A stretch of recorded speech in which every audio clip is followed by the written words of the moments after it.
Hi and welcome to another narration presented by yours truly, Cryptids Roost. Please be so kind as to throat punch the like button and smack the ass of the subscription button as well. And remember to tap the notification bell and then select all.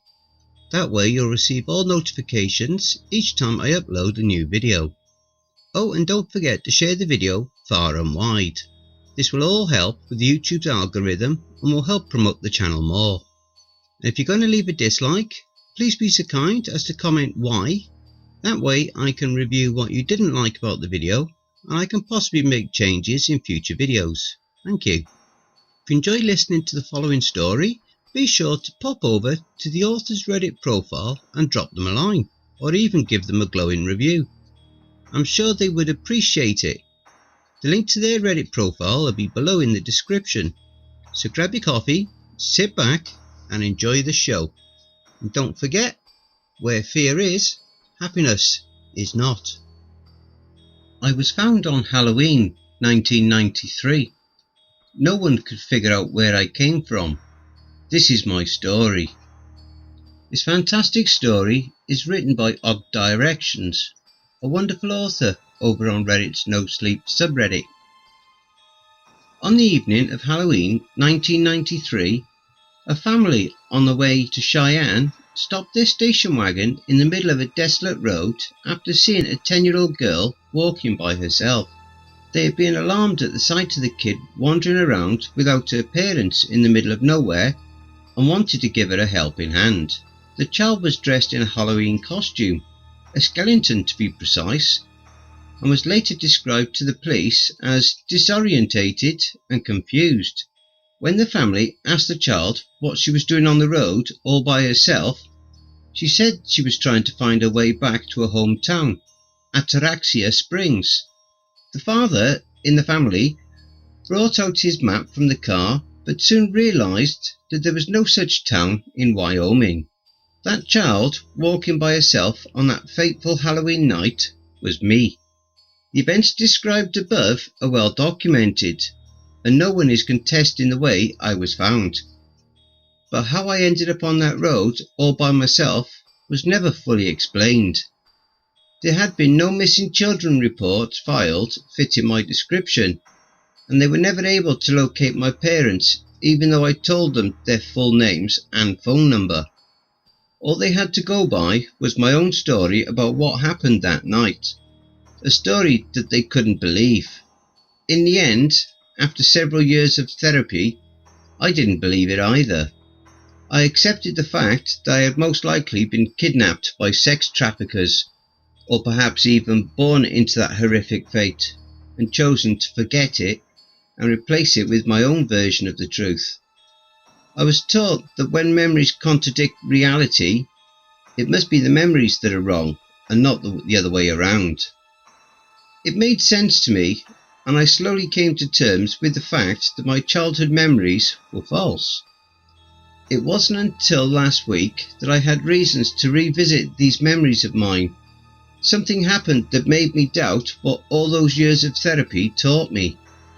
That's why I've decided to share my story once more, partly for my own sake, just to make my memories merge with physical reality on the paper, if that makes sense, but also to reach out to others who might have experienced something similar and might also be wondering if that old strange memory of theirs might in fact have happened after all.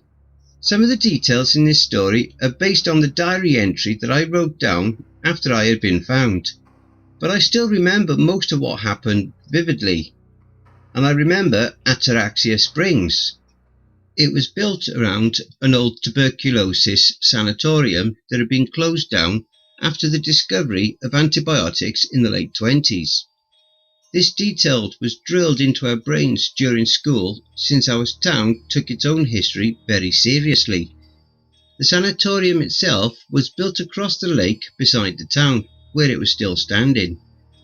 The older kids had a lot of ghost stories about that rundown building, stories they'd love to tell each other around the campfire on the beach, with Ataraxia Sanatorium casting its frightening shadow on the water from the other side of the lake.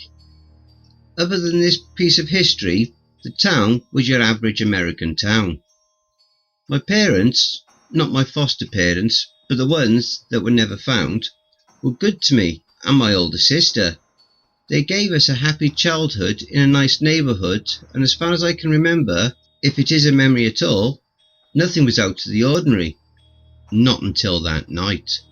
Halloween was a big deal in our neighbourhood, and everyone always tries to outdo each other with their costumes.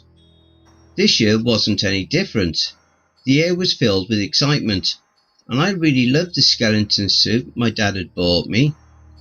My sister was a bit too old for trick-or-treating, but she had promised to do it with me so that our parents could stay home and hand out candy to the other kids and most likely have some time to themselves.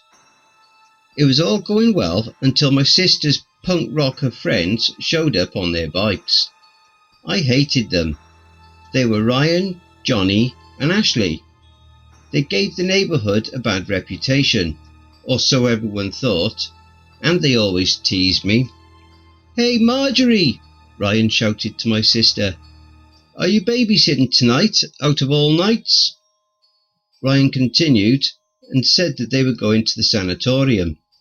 I don't remember which words he used exactly, but he said something about it being the perfect night for it, and that it was a shame that she had me tied round her ankles like a shackle. I was already afraid looking up at their tall bikes at the end of the cul-de-sac, because I knew what was coming next. I looked up at my sister and grabbed her hand. Back then, I thought of her almost as an adult, even though she was just a teenager. She hesitated, and there was some arguing back and forth until it was decided that she could bring me with them. "Come on, Melissa," she said, and looked at me as my heart sunk into my belly. "What's the worst that can happen? It would be fun for you too, just like one of the adventures in your favourite movies." I said no, but she told me not to be such a crybaby. She didn't want to miss out on her friend's adventure or on some quality time with Ryan. I was an inconvenience, and although my sister tried to convince me that it would be fun for me too, I remember feeling like a fifth wheel. My sister left me with her friends for a few minutes while she sneaked into the garage to grab her bike. It felt like hours. Ryan lit a cigarette with his Zippo. I couldn't understand what my sister saw in him, with his black mohawk, combat boots and leather jacket with "fuck you" painted on its back. He looked more like the villain in the Disney movie I loved to watch than the prince. My sister wasn't like him at all. She was one of the popular girls at school who everyone loved and aspired to be like. And to my mind at the time, it just didn't compute how someone as sweet as my sister could have a thing for someone like Ryan. It infuriated me. I wanted to run home and tell my mom, but I knew it would just lead to an ugly fight. My sister put me on the carrier of her bike and told me to hold on to her. We took the shortcut through the woods, which meant a bumpier ride. The sun was already setting, and the closer it came to the horizon, the faster my heart beat in my chest. Their laughter echoed between the trees like hyenas on the hunt. I was so mad at my sister, but also at myself for letting her take me along. The water on the lake was still this night and reflected dark clouds above. They left their bikes in the sand. Marjorie grabbed my hand and followed the others to the old boathouse at the edge of the beach. I tried not to look across the lake where the sanatorium rose up from the treetops like an evil castle from the movies. There was an old rowboat inside the boathouse. A wind was building up outside, sending small waves inside that lapped against the side of the boat. I felt a lump in my throat. Water wasn't my element. I could swim, but if I couldn't reach the bottom with my feet, I used to panic.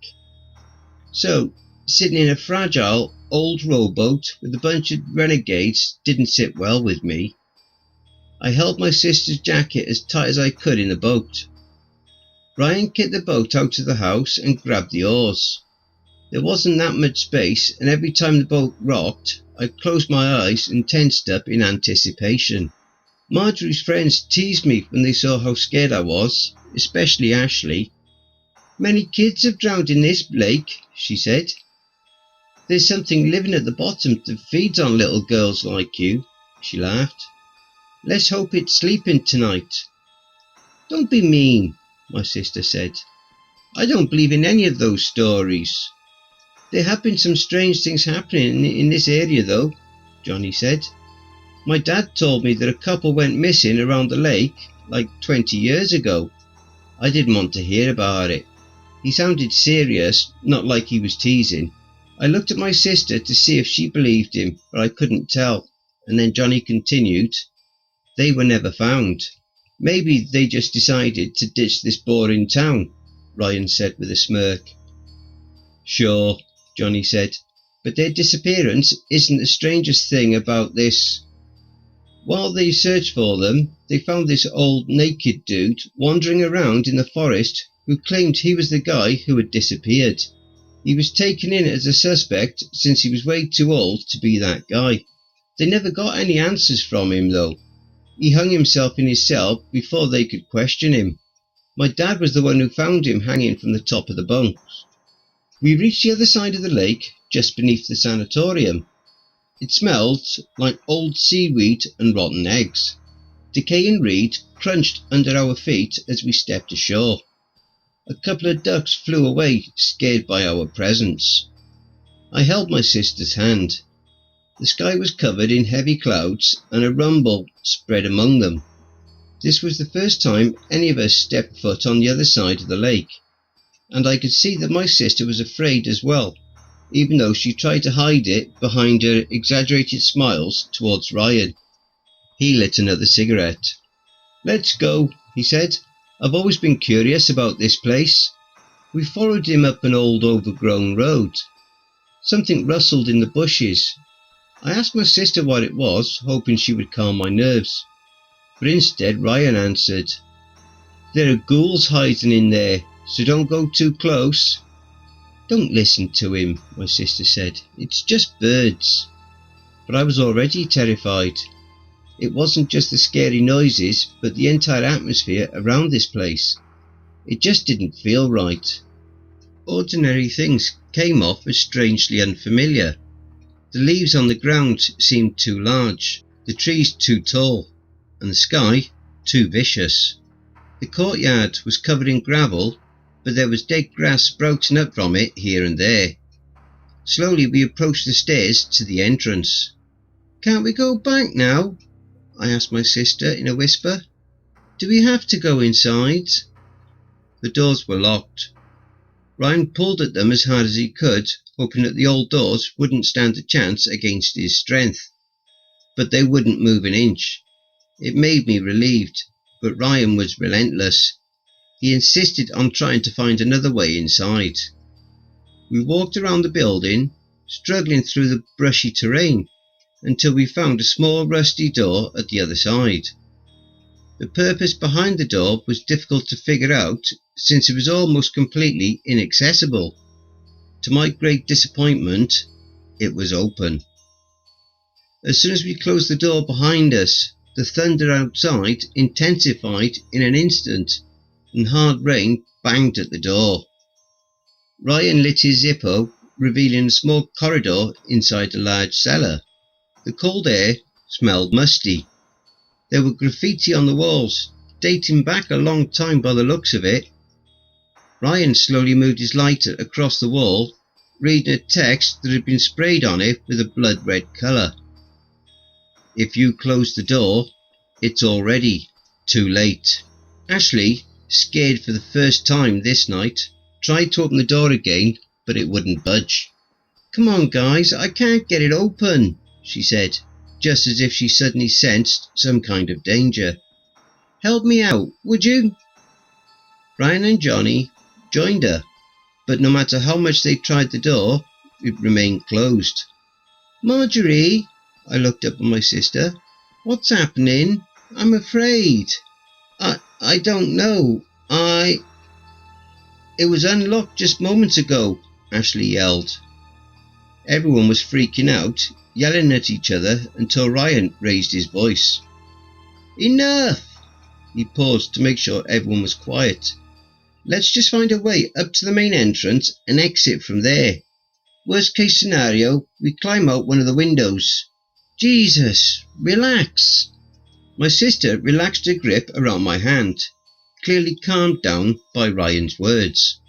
I have a really bad feeling about this place, Ashley said. I don't care. It's just washed over me like a fucking tsunami. This strange feeling of, I don't know, just a scary feeling. Of dread? My sister asked with a shaky voice. I felt it too. You're all getting worked up about nothing, Ryan said. Get it together. It's all your fault, I said. You shouldn't tell us what to do. This was your stupid idea. Shut up, Melissa, my sister said, blushing from embarrassment. What? I said. Mum is right. Your friends have a bad influence on you. Shut up, my sister yelled. My God, Melissa. Ryan laughed. It's okay, he said. She's just scared. Mums suck, Johnny added with a smile, but still shaken up just like the rest of us. I hate my mum. She's always telling me what to do and how to dress and what to think and what not. I crossed my arms in anger at their attitudes that had clearly gotten us into trouble. Well, if you listened to your mum, maybe you wouldn't be trapped here, would you? We aren't trapped, Ryan said, and led the way through the dark corridor. It felt like we walked around the cellar for more than an hour without finding a staircase. And when we did, it didn't lead to the main floor, but rather to the floor above it. It didn't make any sense. We came to a ward filled with old beds. The windows were large, but too high up for any of us to reach to them. In that sense, the room reminded me of the church downtown. The windows vibrated for every lightning strike outside. Johnny pointed to one of the beds. Unlike the others, it wasn't empty. We approached it carefully. My sister covered my eyes when we came close enough to see what it was. But their scared voices and Ashley's screams told me all I needed to know. She must have been dead for decades, Johnny said. I mean, the body is mummified. Oh my God! It was Ashley. She's wearing my watch. Your watch? It's a coincidence. I mean, Ryan said, but was interrupted by Ashley. What does it mean? Why the fuck is she wearing my watch? We need to get out of here, my sister said. It's a dead person. We need to call the... Where did the lower part of the body go? Johnny said. Looks like it was just ripped. No, no, no, Ashley cried. It's not a coincidence. It's my watch. But you're still wearing it, Ryan said. Marjorie is right. I think we need to report this. We left the room, all scared to the bones. I know I'm wearing my watch, but her watch had the exact same crack on the glass and everything. I know it doesn't make any goddamn sense, but that was my fucking watch, she cried, holding on to Johnny. What does it mean? It doesn't mean anything, Ryan said. It was just a freaking coincidence. We kept trying to find a way out, but the inside of the building was like a maze. My legs ached after walking so much. Another terror erupted from my core and spread out to my skin in the form of a cold shiver. By now I understood. Our parents must have begun to worry, maybe even gone out to look for us. I felt bad for having disobeyed them, and I feared their punishment, even though they would probably just ground me for a week. Had I known that I would never see them again, I would have probably felt something else entirely. We took some rest inside a small library that must have been used by the patients back in the day. The shelves were still filled with books, but they had all decayed over the decades. I sat down next to my sister on what had once been a luxurious divan. Are we in danger? I asked. Are we going to die? No, my sister said. It just looks scary. There's no one here. We just need to find... What's this? Ashley said, now a bit calmer than before. It's beautiful." She removed a newspaper from the floor and picked up a golden sphere the size of a cannonball. "It's pretty heavy. If it's real gold, it must be worth a fortune." We all placed ourselves around her and watched our reflections in the shiny surface of the sphere, transfixed by its perfection. That's when we heard a crash from further up the hallway outside of the library, followed by a scraping sound, just as if something large was being dragged over the floor. I froze in fear when I heard that it was moving in our direction. "What the hell is that?" Johnny said. "Ryan, go and check it out." Ryan hesitated, unable to decide if to be brave or listen to his instincts. He gave my sister a quick look and she shook her head as if to tell him not to go. The most horrifying sound I've ever heard came from whatever was slithering through the hallway. It sounded like an oversized pigeon, but also like the snickering from an old witch. "Dude, I'm sorry," Ryan said. "There's no way in hell I'm going out there." We retreated to the next room, a recreational room with a pool table. Ashley still held the gold sphere in her hands. Another crash just outside. It sounded like the entire door and some of the walls to the library had been completely destroyed. The cooing and the snickering intensified. There was excitement behind it, the same kind of excitement you would expect from a starving hag in a fairy tale who is about to feast on an innocent child. We were all standing behind Ryan, looking into the library. A shadow appeared on the floor, followed by an enormous grey hand with black claw-like nails. We all screamed in unison and backed up against the pool table, but there was nowhere else to go from here. The hand grabbed the floorboards and dragged whatever body it was attached to closer to our room. I was so scared that my knees were shaking. The menacing cooing was so loud now that I had to put my trembling fingers in my ears. My sister repeated the prayers she was so reluctantly told in church.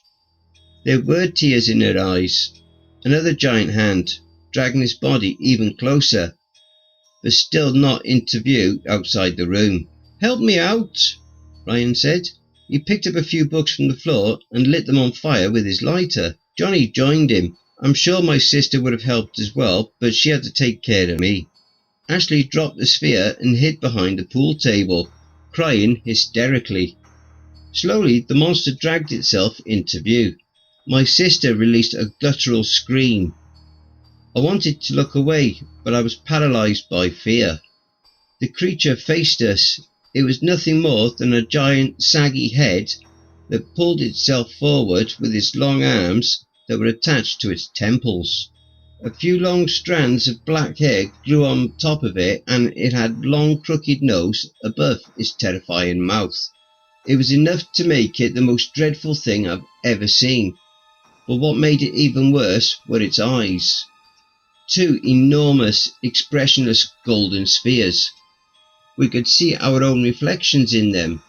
It went coo, coo, coo, and licked its grey lips with its black tongue.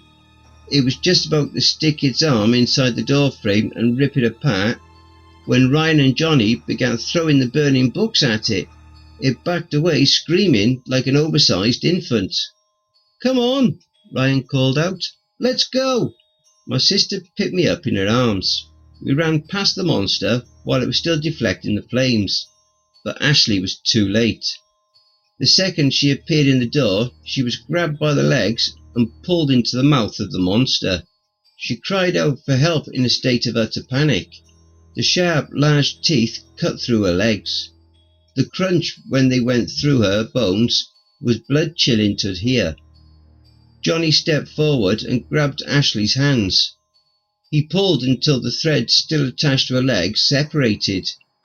We dragged her into the hallway, leaving a trail of blood on the floor, and continued into another ward. Ryan and Johnny put her in a bed. She was still alive. The old sheets quickly turned red from the blood pouring out from beneath her waist. "We're back," she said. Can't you see?" Johnny cried at the bedside. "No, we'll get you to a hospital." The cooing echoed through the hallway. No, Ashley said. This is it for me. I love you. Now, go. Johnny kissed her face as she lost consciousness. No, don't. I love you too. I'm sorry, my sister said, but it's almost here. We have to get the fuck out of here. The monster spat something out that landed with a bang outside of the door. It was one of the golden spheres. Coo, coo, coo, coo. It sounded hungry. We ran for our lives. More hallways, more staircases, more wards and offices, but no exit. However impossible it may sound, the building was bigger on the inside than on the outside. The cooing died out behind us. We slowed down. My sister put me down on the ground and let me walk by myself. She was too tired to carry me any further.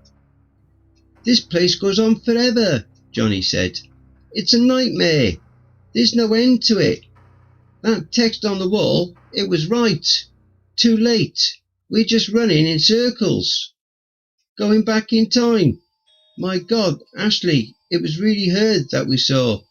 There's a way out, Ryan said. We just haven't found it yet.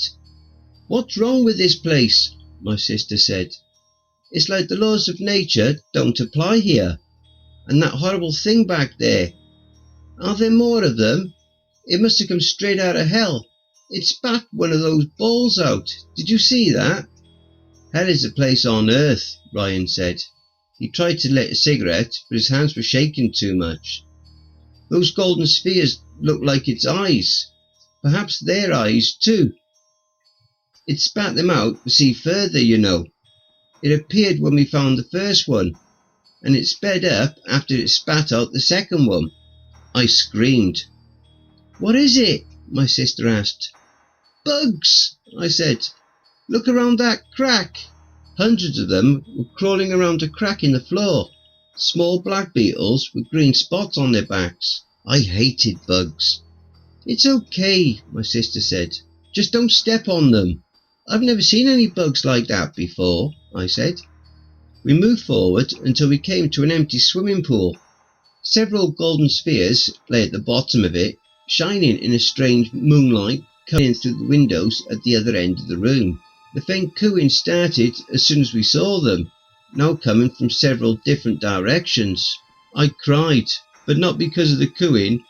I was seeing something in the corner of the ceiling, a black shadow that slowly unfolded itself. There are more of those heads, Johnny said.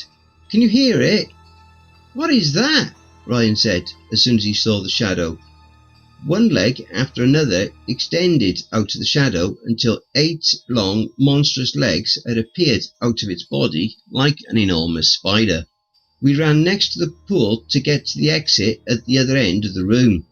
The spider quickly came down from his hiding spot, climbed down the pool and continued towards us. The legs weren't attached to a body of their own, but to the back of a decaying human body. I screamed for my sister to pick me up, but there weren't any time for that. I had to run, faster than I had ever run before. Holy shit, Johnny said.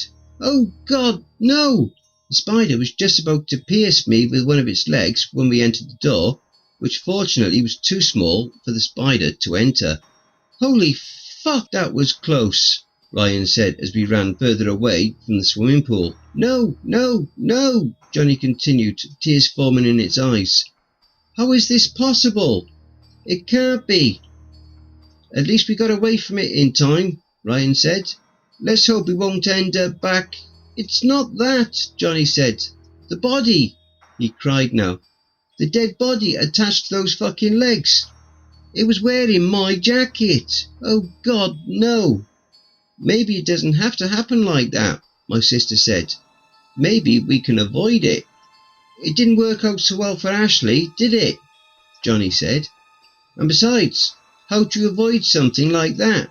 We don't know how it could happen in the first place. Calm down, Ryan said.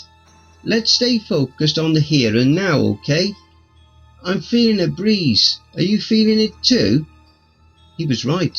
We all felt it. Thinking it was an exit, we ran in the direction of its source, but it wasn't a way out. At least not the one we had been looking for. We came to a large balcony with open doors, looking out over an unimaginable view. "I told you," my sister said as we stepped onto the balcony. "We're in hell." In front of us, a landscape made out of living flesh and bones spread out all the way to the horizon beneath a scarlet sky. The ground itself was moving as if it was breathing, and the leafless trees moved their branches like tentacles. Enormous creatures walked across the surface, fighting each other, and the flesh of the screaming birds above us was exposed to the weather. A strong scent of rotting meat and brimstone filled the warm winds. Slowly a dark gas giant with violet clouds rose to the sky like a black sun, and the monsters howled excitedly to the sight of it. "I don't know about hell," Ryan said, "but it definitely isn't Earth." Millions of bugs erupted from large pores in the ground, swarming in front of the colossal planet climbing the sky. A few of them landed on the balcony.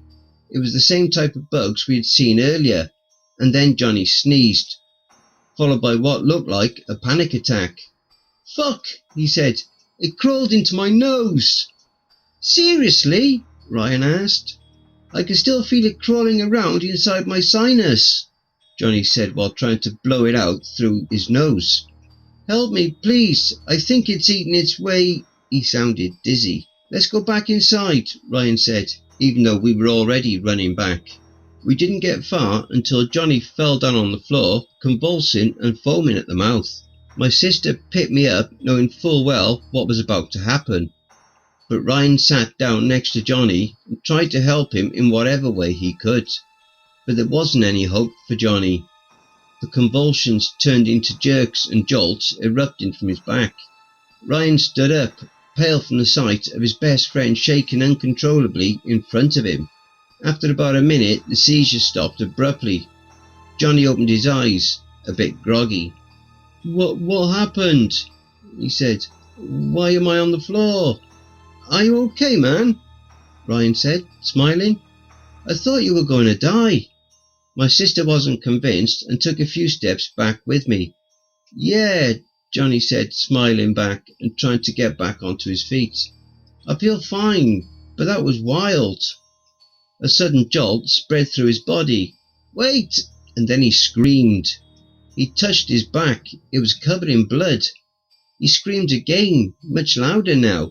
I heard his jacket being torn apart from the inside, and a slimy spider leg grew out from his back. He begged us to help him as his face twisted in pain, but there was nothing we could do. Ryan backed up to my sister, grabbing her hand.